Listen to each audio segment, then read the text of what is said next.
So we're going to hear from Steve DesJardins, who works with Brian McCall on projects like the one we're about to hear about. Steve is the director for the Center for the Study of Higher and Post-Secondary Education at Michigan. I hope you have an acronym for that. Yes. And his research interests include strategic enrollment management issues, the study of student departure from college, he's written a lot about that, the economics of higher ed, and he has a lot of methodological interests, hence the collaboration with Dr. McCall. And he received his PhD from the University of Minnesota. So welcome, please, Dr. DesJardins. Well, thank you all very much for having us. As Dan and Jim and Kristen and Rodney know, I used to live in Dallas for a few years when I worked in market research in my earlier days. And I have two brothers that live here, and so it's very good to be back in Dallas, and very much enjoy coming here and visiting with you folks, and at the same time getting to check in with my family, who I don't see all that often here. So we're grateful to be here. As you can see, I have a wonderfully talented colleague who does a lot of the heavy lifting on this work that we've been doing for a long time together. And my role is to be the substantive kind of guy, though we trade off, we trade off things, our skill sets trade off and complement each other in many ways, and then sometimes we're substitutes for each other too. And so the project that we worked on with Gates started a number of years ago when I was brought into the Gates projects from another colleague of ours. And then I could see by the use of this cut score that this RD design seemed to be a way that we might try to attack some of these non-random assignment problems that develop in using observational data. And so that's kind of the genesis of this work that we've been doing for Gates. And if I have enough time, you'll see that we've done two projects. One of the projects is what's called the GMS, the Gates Millennium Scholarship Program. And the other one is a project that's underway in Washington called the Washington State Achievers Program. And I'm going to focus on the first one mostly because that's most of the work that we've done. And of late, we've been working on the Washington State stuff. And I have some preliminary results that we have finished that we could share with you if time permits. But really, as you can see, most of the work we've done is on the GMS. Now, the GMS was established in 1999 by the Bill and Melinda Gates Foundation. And basically, it provides about it's going to be more than $1 billion. But initially, they committed to put $1 billion into scholarships over a 20-year period.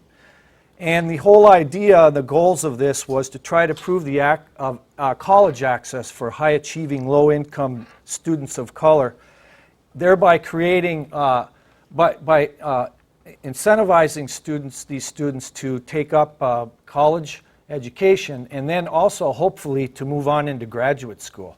So that's the rationale.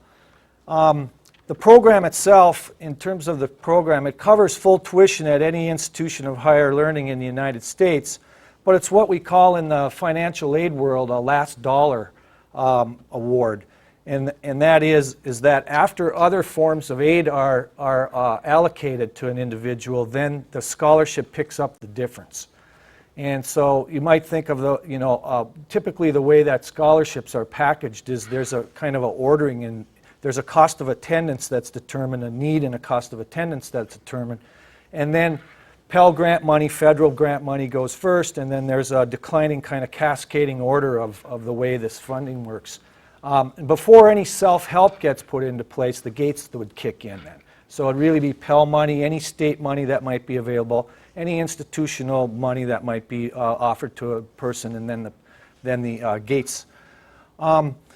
On average, these scholars, and we have a number of different cohorts, so I'm going to speak kind of generally here about different, but on average they get about $6,000 more than non-scholars get from this program.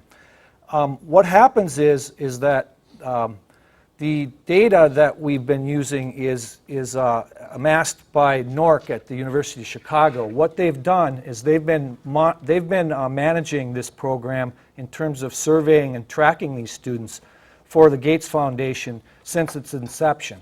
And so there's a very extensive survey, a bunch of surveys that are done, which I'll get into more in a minute, but they track all of the recipients for the GMS and a random sample of the non-recipients.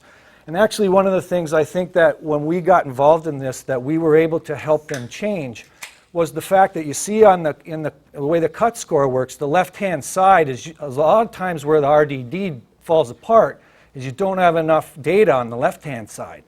And that was true in an early cohort. And so we said, hey, you know, if we could use this technique, but you need more people on the left-hand side, so they actually went and randomly chose more non-recipients. And so maybe that was the most important thing we've ever done on this project. I don't know. But there's some very specific selection criteria, and as Brian noted earlier, the discussion was really around one particular selection criteria, which is a test score. But there's multiple criteria by which people can get this scholarship or not. One is they have to have had a certain pretty high minimum GPA in high school. It's a 3.3. And then they have to be Pell eligible, keeping with the targeting low-income students. And so they use the Pell eligibility for that criteria. And they have to complete the application and that kind of thing. You'd think, well, why wouldn't somebody do that? You know, but believe it or not, we see there's a variable in there called reasons why they didn't get this scholarship, and there's a whole bunch of different reasons. And, you know, people might realize, well, I'm not going to meet this criteria or whatever, especially on the Pell eligibility. But they have to complete everything. And then there's this non-cognitive test that's given to these students. And it's a series of questions that are answered by students developed by a guy named Bill Sedlicek at Maryland. And it's been used, he wrote a couple books about the use of this in non-cognitive measures to be used for selection into undergraduate programs in particular. So they answer these series of questions, and the answers to these essay questions are scored by trained raters. And so there's these people who score these, and the raters actually are of the same race as the people who take the test, and so they match that up. And if you'd like some more information on the development and use of these measures, there's in a paper which, by the way, I think will provide for Kristen and Rodney for you guys to have access to both the papers that we wrote on the GMS and the Washington State Achievers, because we can't go into all the details, of course, but there's some citations to Bill Sedlicek's work.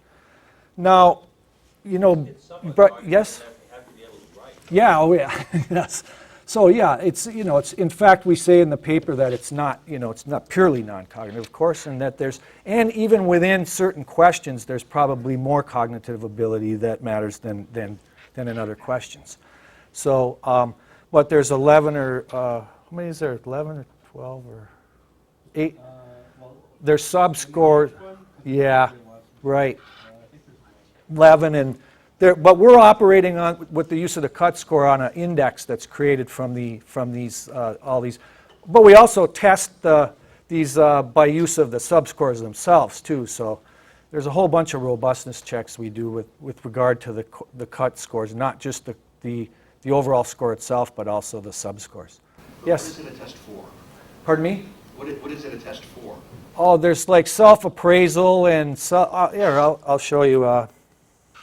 There's, I think I have the. For future success, right? I mean, yeah, it's related to. Yeah, it's so you're trying to. They basically set it up to initially to predict success in college in the first year, and then Sedlicek's expanded it since then, and trying to map it more closely to graduation behavior. But here's some of the basic ideas that it's self-concept and understanding racism and leadership characteristics and things like that. Why is understanding racism a criterion for success? Could you explain? Well, yeah, pardon me? We should read Sedlacek, I think. Yeah, well, there was this is getting into a little political dynamics of this thing, but basically there was a research advisory committee that was set up initially of a bunch of different folks, and they got Bill in on this, and they, so I think part of it was a kind of a political dynamics that was operating within the Gates Foundation, and they liked what Bill had to offer, and they said, well, we'll try to use this cognitive test score. And but anyway, it's I think what's happened in the meantime is there's some movement now away from some of the initial work that was done by this Research Advisory Committee. For instance, the Research Advisory Committee also developed a survey, which if I showed it to you, it's really long, and there's very detailed questions on many different dimensions, for which what we've found is they don't have a lot of relation to the kind of outcomes we're looking at. And so they've brought Tom Kane in recently to start running the research component of the Gates Foundation, and I think they're, quite frankly, right now they're talking about stopping some of this surveying or minimizing or reducing the amount of surveying they're doing, because the costs are going, even for Gates, are going out of sight here. And anyway, so there's a big change in the offing here, I believe, but yes? I was going to add to the understanding racism. About the understanding the racism. Mm-hmm. I think there is the stereotype threats of Yeah. factors Yeah. that have the psychological effect, the confidence, resilience, and persistence that a lot of minority students need in order to succeed. And they have to transcend this racism type of things. In order to do that, you have to have that kind of psychological effect working for yourself. Yeah, Steele's work in this in particular, and some of the people that are involved in this research advisory committee are, into Steele's work, and so, there's a whole different dynamic at work here in some ways too. So, but yeah, I wouldn't doubt that at all if that's the rationale. I don't know, because we weren't on the advisory committee. I got brought in after the fact, and then Brian got brought in after that. So this was all set pretty much when we got involved, but it's changing dramatically right now. In fact, just a few days ago, there was an email about NORC not being involved in the tracking anymore, and it getting moved out of NORC. And so in some ways, we're trying to pitch having it done at ISR at Michigan, which is a big data warehouse. So anyway.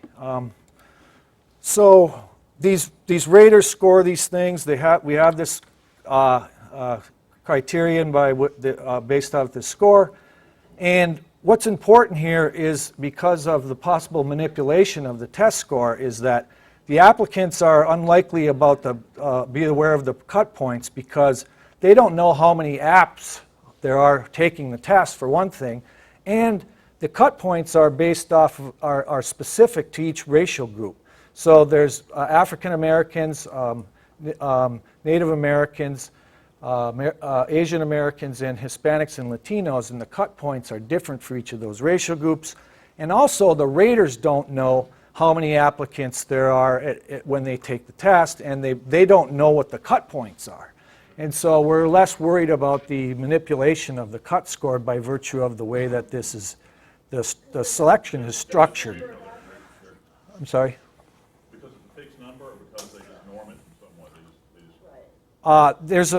Because they only allocate a certain amount of money to each particular group, and so what they do is they'll rank order the scores, and they only take as many as they can get with the amount of money that's allocated. Basically, it's a number, but it's really based off the amount of funding. So the numbers change even from year to year, and the amount of money they have had has changed from year to year and the too. money's proportional to race? I don't know for sure if it is or not. What do you mean by the money? The total dollar amount? No, the amount given to each group. That is, you have Oh, yeah, the total pie for each group.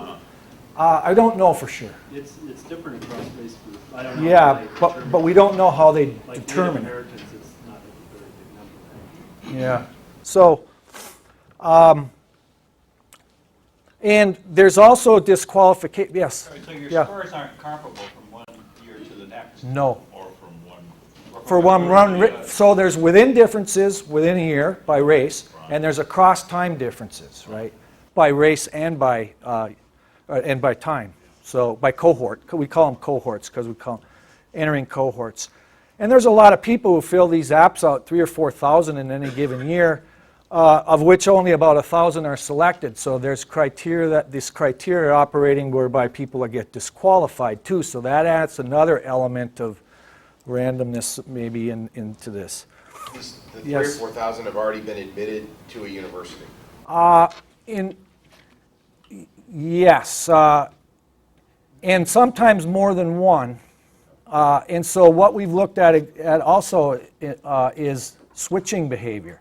So I might have wanted to go to UTD, and then I found out that I got this scholarship, and I said, no, I'm going to go to Austin, or something like that. I don't know if that's the greatest example, but we see some of that in the data. Okay. The surveys, as I said, were prepared by this Research Advisory Committee and by NORC, and they are given to all these folks.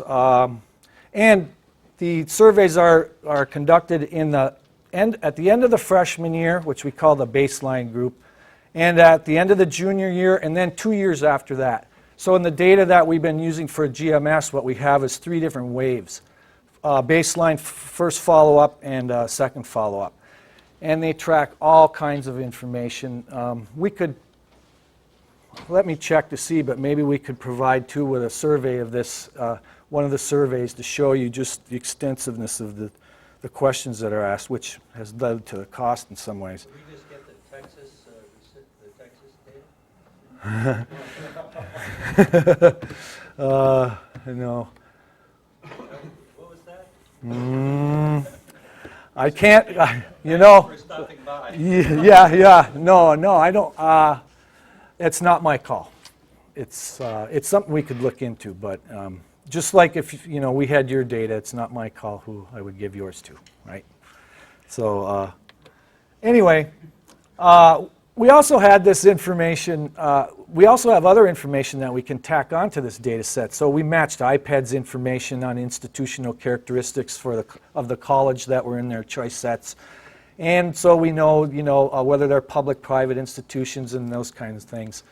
And then at the second follow-up, the students were asked about their undergraduate degrees and their postgraduate study plans, and also their labor market experiences if they didn't move into grad school.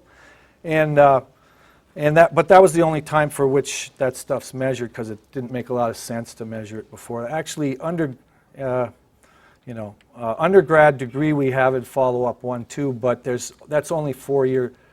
Oh no, we don't. I'm sorry. 5th year we have it. Okay. So we surmising what were the possible impacts of this scholarship. Well, of course, the first thing they're interested in is whether people go to college or not, and then whether they complete.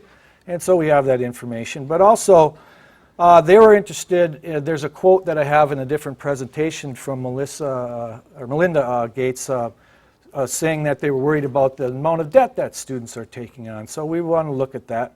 And then because part of the goal is to try to encourage people to go and get graduate degrees, there's aspirations for graduate school, and then the amount of money that a family might put into the college going for their students. And then what we started looking at in more detail too was, what happens if you give these scholarships? Do people change? Are there behavioral changes in individuals in terms of what they spend their time doing while they're in college? So it might be that the relaxing the financial constraint makes it less likely that I have to work. But what do I do with my extra time? Do I lay on the couch, or do I go study, or am I playing sports more? And there's measures about extracurricular activities, how much they work, how much they're paid, and so we've been examining these types of things. We've kind of covered this in enough, but basically the first study was done by Thistlethwaite and Campbell on the National Merit Scholars. So it seemed that's what piqued my attention when I had read that article a while back, and then got involved in this Gates thing. I said, this seems like a perfect setup here.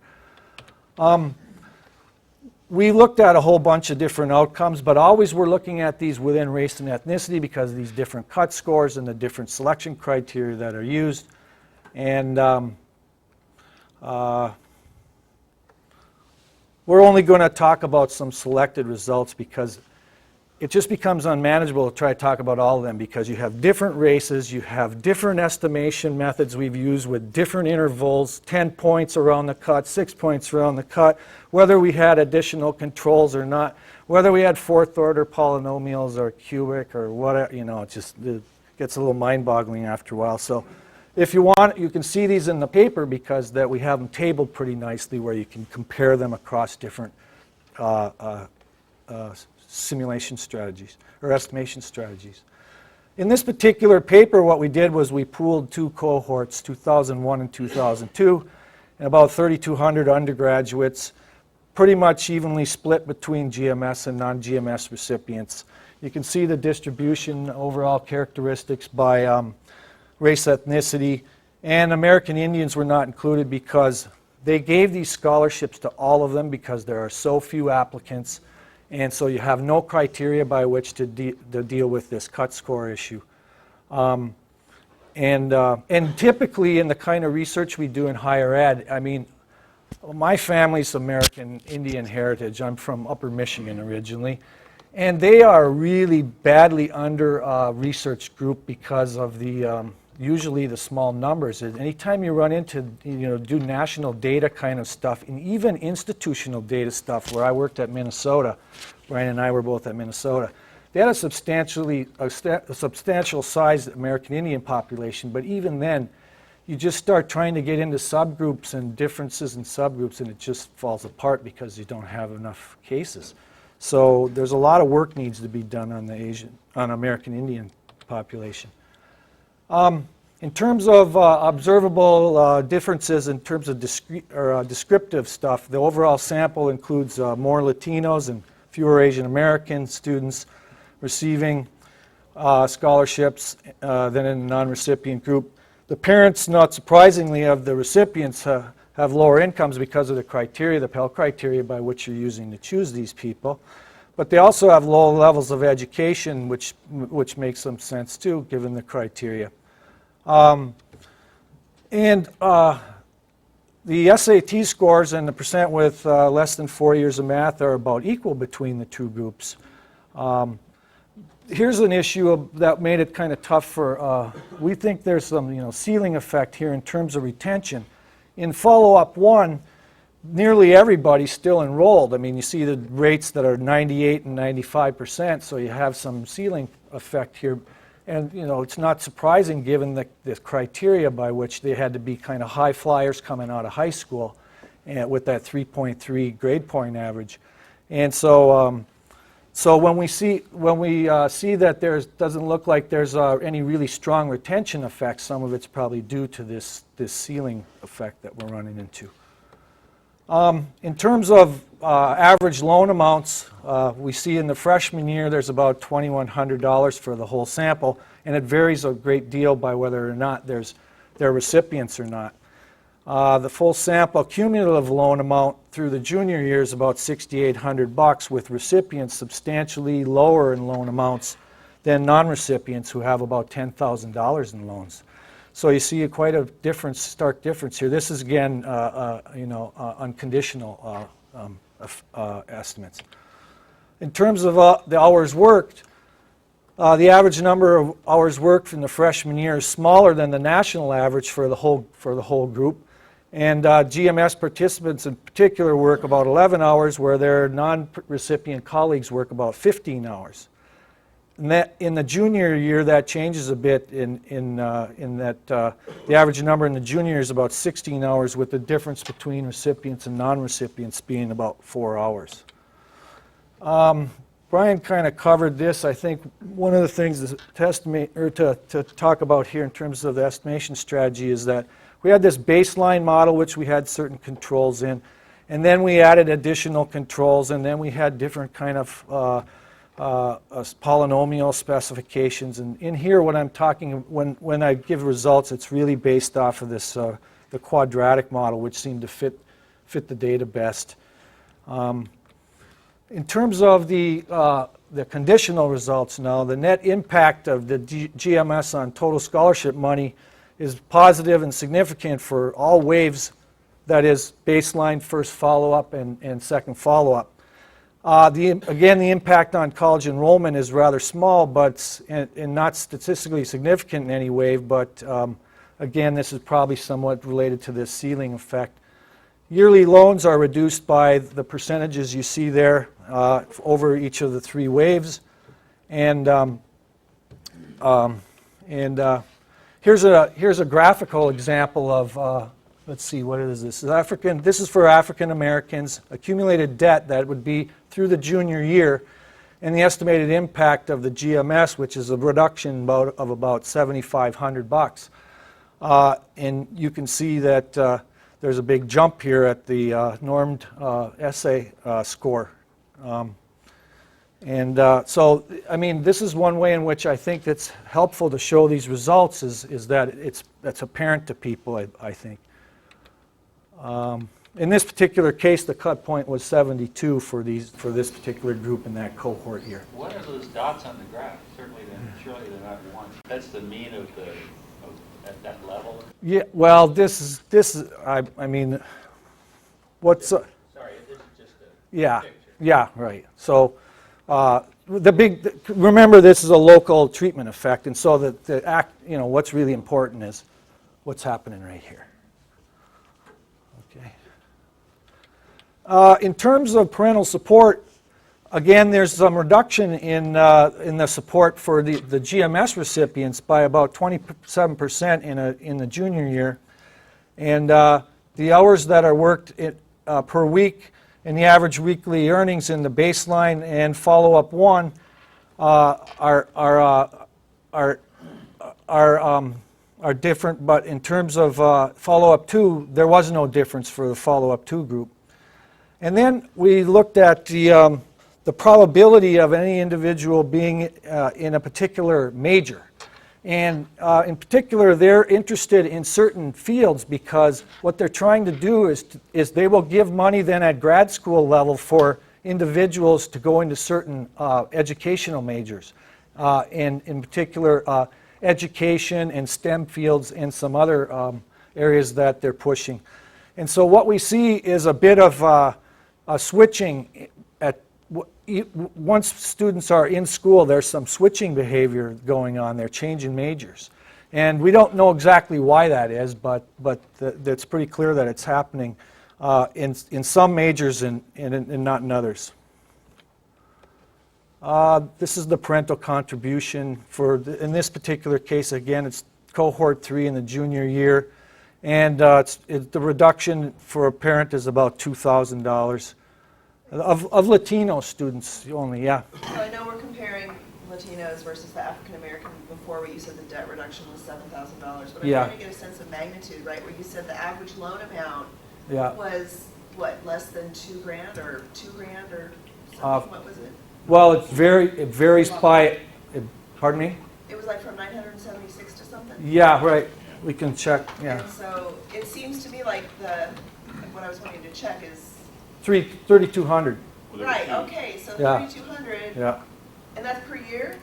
This is cumulative. yeah, Not just- this- Cumulative, so then how, their loans are reduced by twice that amount? I mean, that's quite a rate of return, yeah? Now go back to the cumulative. This is a junior year, though. The first one was a freshman. The second one was cum. The cum was 10,000 and whatever it was, right? 3,300 and 10,000 for cum through junior year. And this graph is about junior year. See? So $2,200 lower.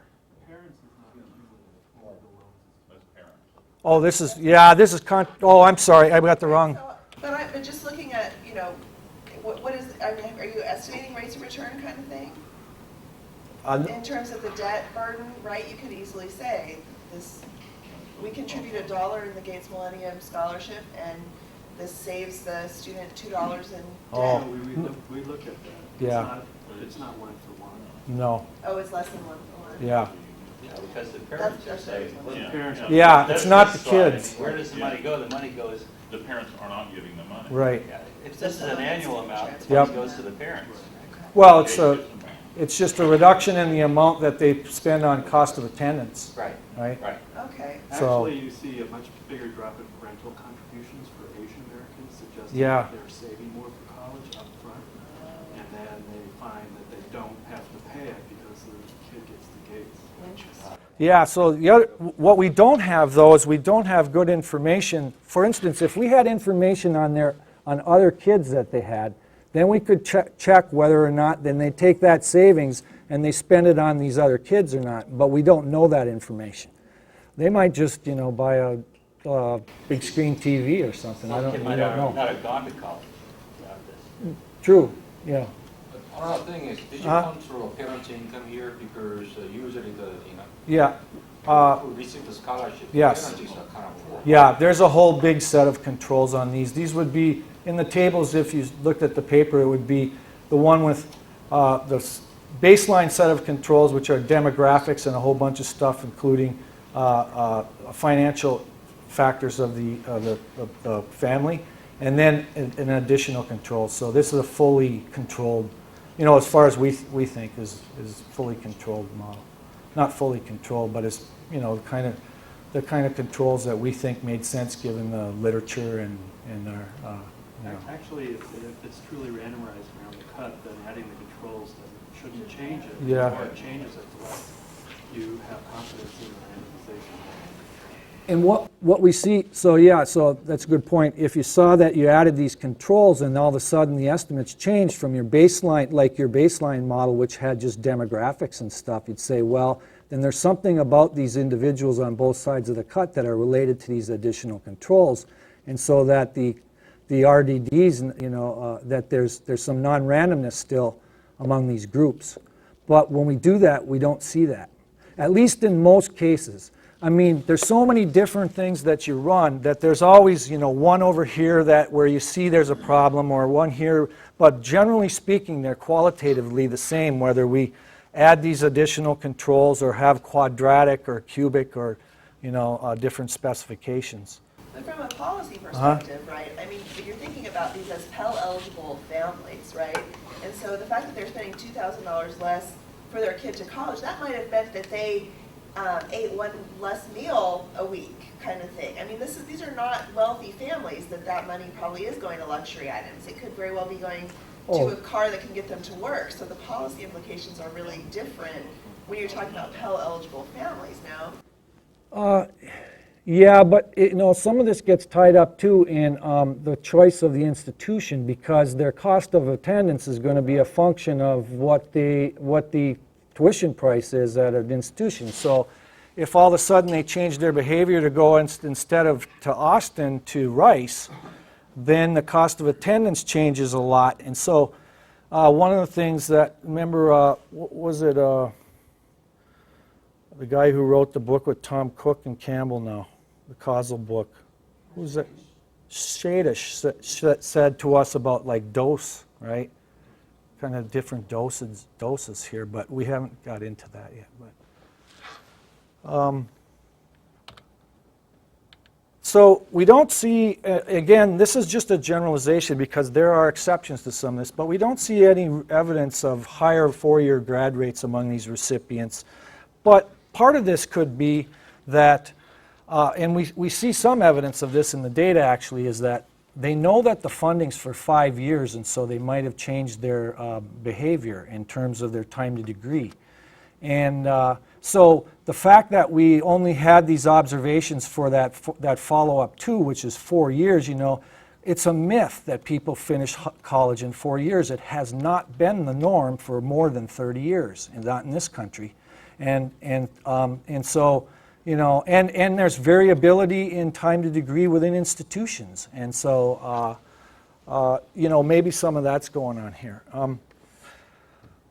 Conditional on having completed college by the end of the second follow-up, we don't see any difference in grad school attendance. But again, there's some censoring issue here in terms of we probably would need more time to try to see whether or not that plays out more over time. Are people taking a year off and then going to grad school, or what? But among the follow-up to completers who had not already enrolled in grad school, the GMS we did find raised the probability of applying to grad school, and by about 30 percentage points. But as Brian correctly noted in the paper, is that we're getting away from a causal interpretation here because there's this conditioning on having completed college, and so that's a little bit less clear what's going on in terms of applying to graduate school. We've seen this, the probability, again, one of the things they wanted to do is try to increase the number of teachers, and we do see this result, positive and significant results in terms of the probability of working in the educational services. And this is similar to some other research that's been done by some other folks. They see the same thing when student debt is lowered. Let's see, I think I better move on here. There's these questions about their aspirations for graduate school, and we see that the GMS has a positive effect on the aspirations among these two race and ethnic groups, Asian Americans and Latinos. And then we have all these measures of time spent studying, relaxing, and extracurricular activities, and didn't see any difference in these across the groups. But there's some evidence of increases in community service across certain racial and ethnic groups in the freshman and junior years. So we have more information. We could try to tease this out a little bit more. Here's an example of the community service for Latinos in the junior year. It's higher for the GMS group. The fraction is higher for the GMS group. Yeah, I mean that you could play out a theory that I have additional time, and it might be that the reason that it's playing out in particular subgroups is they're more oriented towards the community service. I know when I was at Minnesota, they used to have lots of volunteers. They had these learning resource centers, and they were race ethnic resource centers, and the Asian one in particular was had very strong. The local folks that were in the community and the students who were Asian students at the university were very strongly involved in this, especially the Hmong community, there's a very heavy representation in St. Paul. So that's a possible explanation.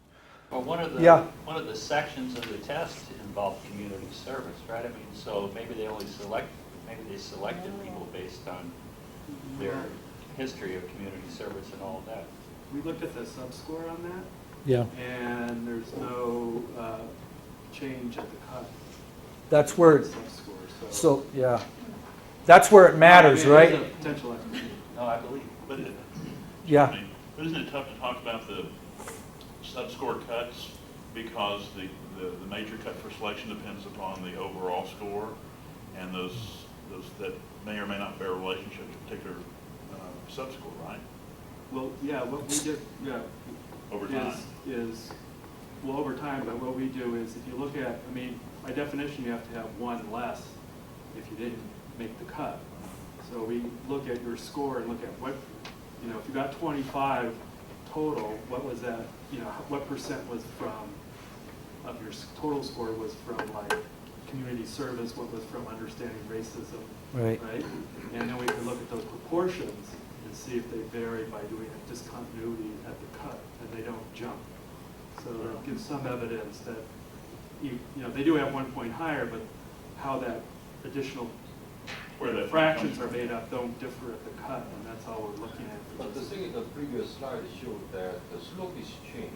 So as they got the more points, look like the slope is increasing. That means if X no, but we're identifying the effect at the cut, so I mean, we're making no statements about what goes on. It's true that, outside that local region, it may be true, But the effects we're finding on community service is at the cut point. Yeah. Yeah. So local treatment effect. So, you know, there's lots of ways you could think about speculating on the policy implications of this.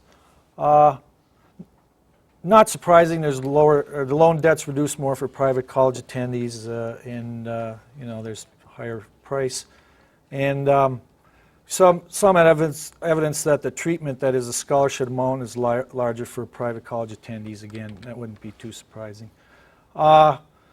Most of this we've kind of went over already, so I think, let's see if I covered all of it. Yeah, the incentives about 4-year completion, and yeah, other children in the family. So, if the parents expected this scholarship, would they reduce their savings behavior? So there's some possibility of behavioral changes in the family unit too, but we don't have a good way of trying to identify that. So that's basically the GMS stuff, and I think pretty quickly I could try to go through, if you're up for it, the Washington State Achievers, which is that this is another Gates Foundation program, and the initiative is to support these identified high schools in Washington to try to help them redesign themselves. And they give scholarships to individuals in these schools, and but they also provide additional support to the schools. And the goal, again, is to increase achievement for students and promote college attendance and success. Students are selected in spring of the year. Well, the first group was in spring of 2001, and they matriculated then that next fall. And subsequent cohorts will have to begin college, or will begin college each fall. They're going to do this through fall of 2010, and so next year would be the last entering cohort. But the difference in this and the GMS is really about the other support that's given to the high school. It's basically a high school reform effort, which Gates is starting to play out across the country in much more bigger way. There's a whole paper that Jennifer Ramsey, who works for the Institute for Higher Ed Policy, wrote about the high school reform effort in Washington State, and you could check that out if you're interested. Again, there's an income criteria in this one because they're targeting this funding to low-income students, and they have to. There's a threshold at the 35% rate of family income on Washington State average family income. Plus, there's a assets threshold. And so again, we see this. The scholarship is provided partially based on the non-cognitive tests that Sedlicex uses. And this one is the tuition and fees are paid at a set of institutions within Washington State for up to 5 years. So again, there's a 5-year time limit on this. And the funds cover the difference in the cost of attendance, again, after other aid are taken into account. And the students are provided mentors and in high school and for the first 2 years of college. NORC is tracking this just like they did before. There's a big survey for this. We were looking at many of the same outcomes in terms of weekly earnings and enrollment loan amounts.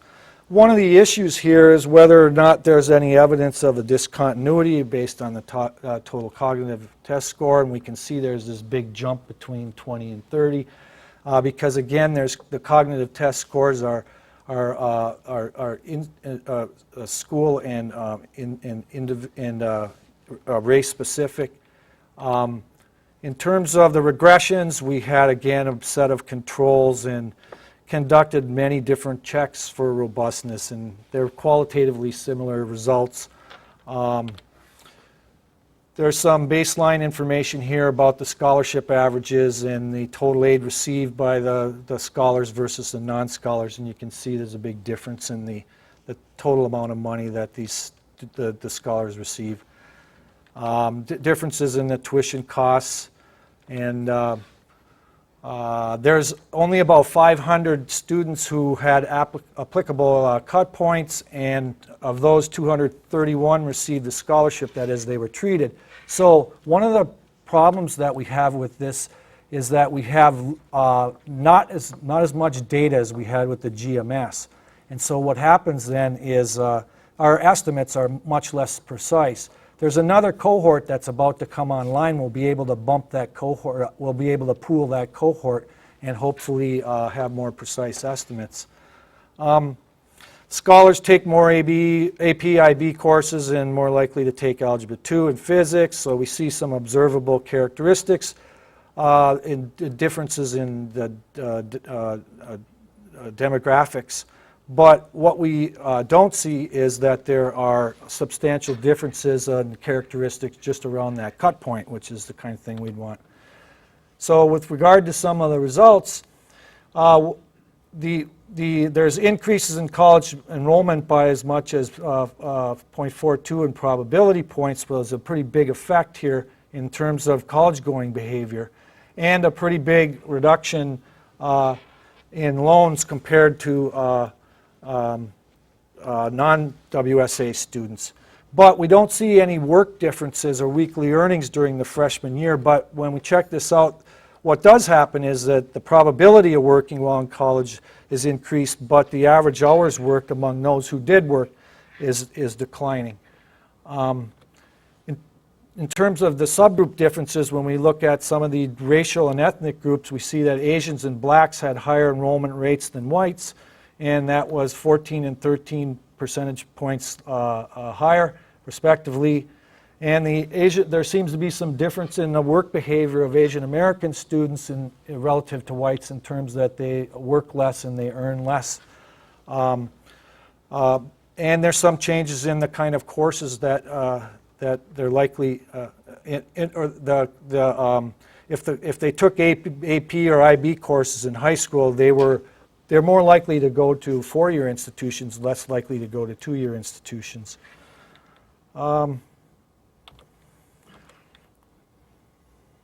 Oh, this was one that is kind of interesting, that we see that there's a question on there about how much these students sleep. And so we thought we'd run it just to kind of check it out, and what we see is that there's some racial ethnic differences in the hours of sleep that people get. Now, we don't know quite what to make of that, but anyway, threw it in there just for kicks. Let's see.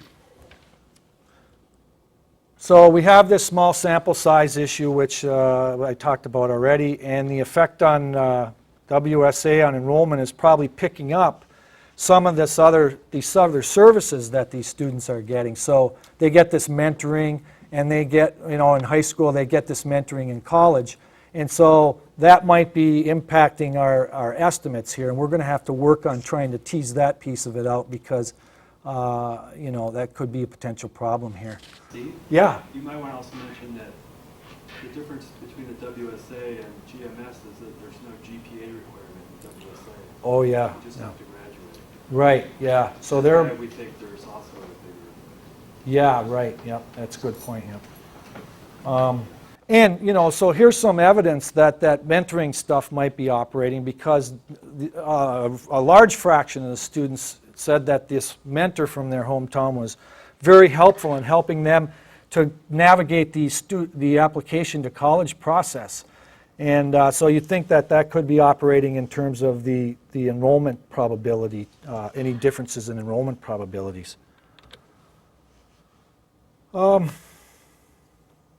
There's, scholarship lowers the student debt, and we see these subgroup differences, and there's differences in average number of hours of work. What we want to do is wait, and the next follow-up comes, we'll be able to track them further into their college education, and be able to look at some of the same things that we were able to observe through the GMS.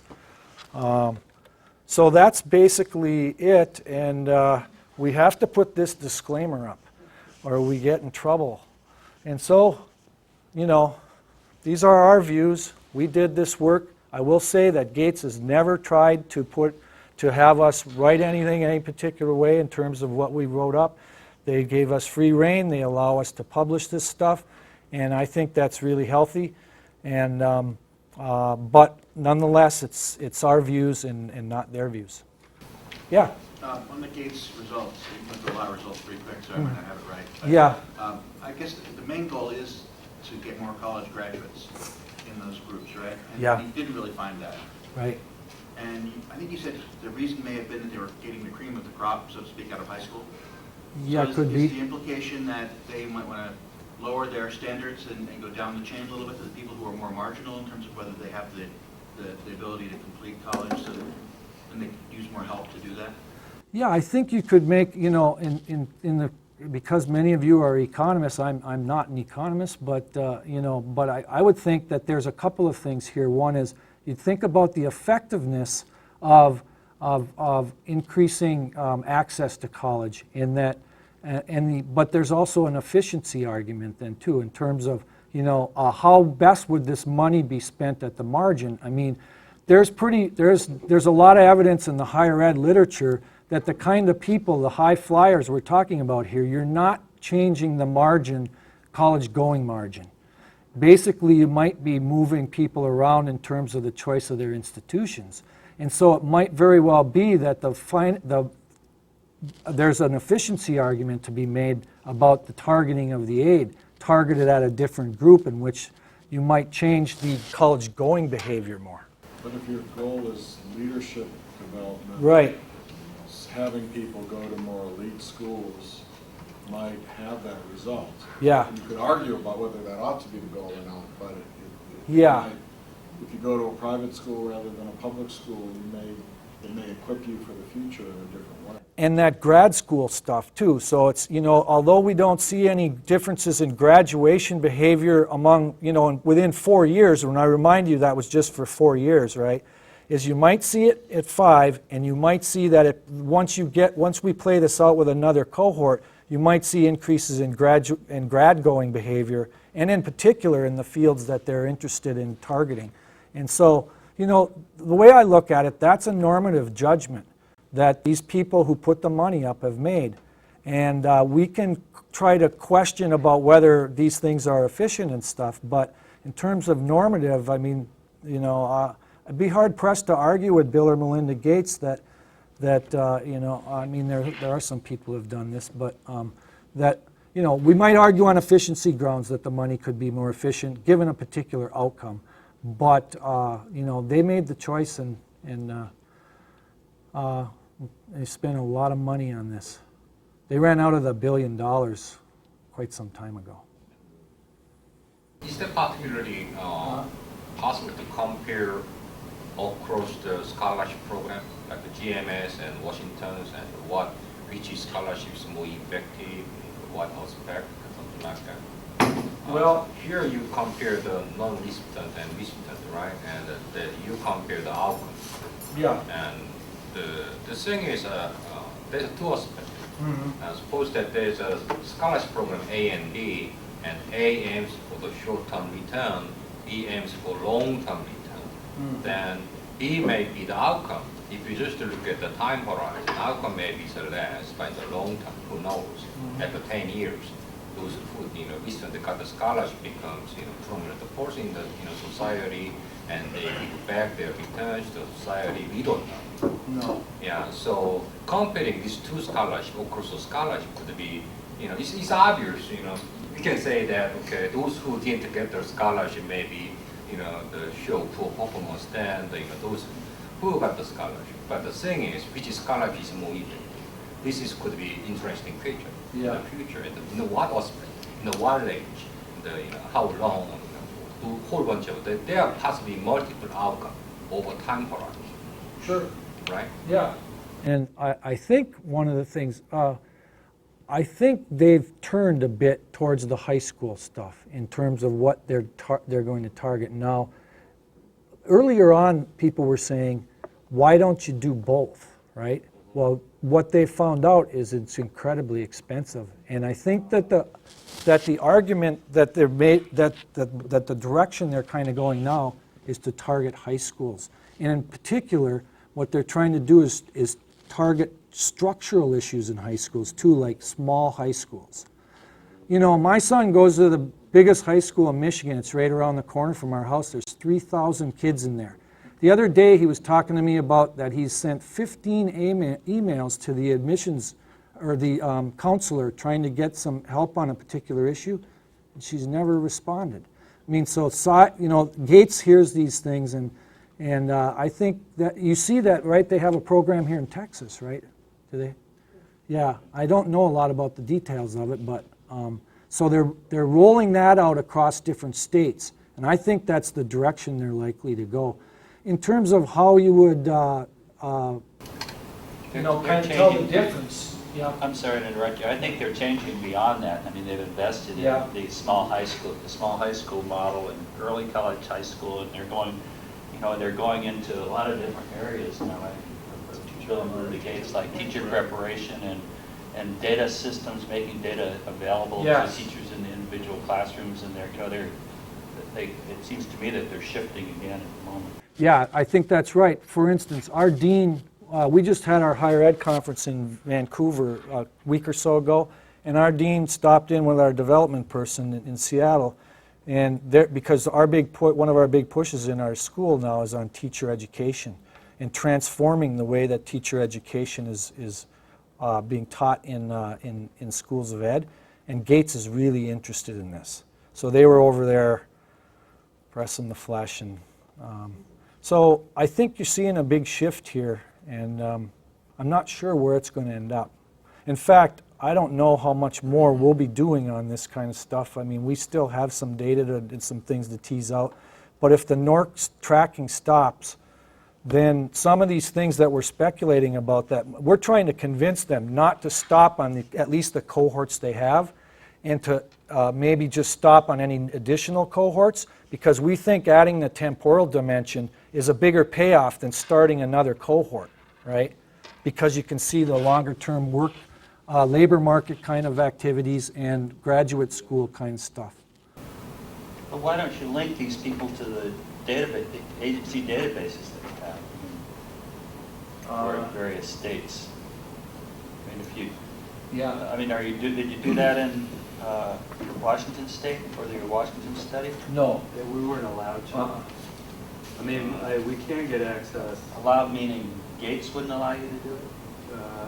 If your funder doesn't allow you, it's one thing. North was also putting some controls on it. I mean, there were various parties that were there's tying our hands in certain respects. I mean, we wanted, like, for all the kids to be able to attach all the administrative records for their colleges, right? Right. Yeah.